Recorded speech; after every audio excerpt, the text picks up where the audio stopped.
اسی طرح حضرات جب یہ لوگ چاہتے ہیں تو ضعیف احادیث سے بھی استدلال کر لیتے ہیں۔ تو اسی تعلق سے پھر سے جناب قاری سہیب میر محمدی صاحب کی ویڈیو کو سماعت کریں، اس کے بعد پھر ہم اس کے اوپر تبصرہ کرتے ہیں۔ صلی اللہ علیہ وسلم ہاتھ اٹھانے کے بعد سینے پر ہاتھ باندھتے،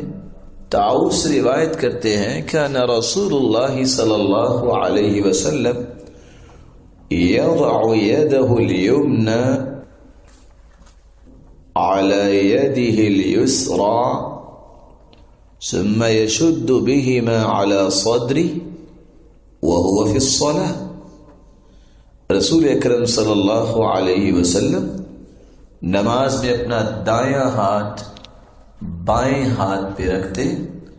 پھر ان دونوں کو اپنے سینے۔ تو حضرات جیسا کہ ابھی آپ قاری صاحب کو سماعت فرما رہے تھے، تعجب کی بات یہ ہے کہ حضرت طاؤس سے روایت نقل کر رہے ہیں مرفوع، شاید ان کو یہ بھی معلوم نہیں ہے کہ حضرت طاؤس تابعین میں سے ہیں، وہ صحابی نہیں ہیں، اور جماعت اہل حدیث کے نزدیک انہی کے اصول کے مطابق مرسل روایت ضعیف ہوا کرتی ہے۔ اسی تعلق سے آپ دیکھیں گے جناب حافظ زبیر علی زئی، یہ انہی کی جماعت کے بڑے محدث گزرے ہیں، ان کی کتاب کے اندر حوالہ آپ کے سامنے موجود ہے کہ دیکھیں مرسل روایت کو ضعیف کہا گیا ہے،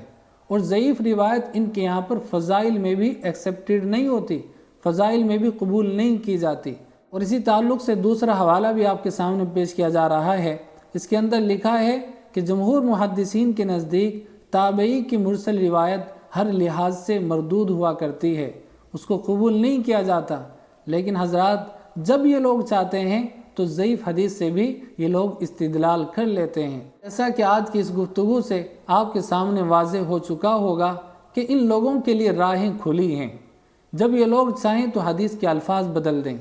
جب یہ لوگ چاہیں تو سورہ فاتحہ کو قرآن کریم سے خارج کر دیں، نعوذ باللہ، اور جب یہ لوگ چاہیں تو ضعیف احادیث سے بھی استدلال کر لیں۔ ان لوگوں کے لیے راہیں کھلی ہوئی ہیں، راستے کھلے ہوئے ہیں، شریعت کا جو مسئلہ جس طرح چاہیں یہ لوگ بیان کر سکتے ہیں۔ بہرحال دعا کریں اللہ تعالی ہم سب کو اس جماعت کے فتنے کو سمجھنے کی توفیق مرحمت فرمائے۔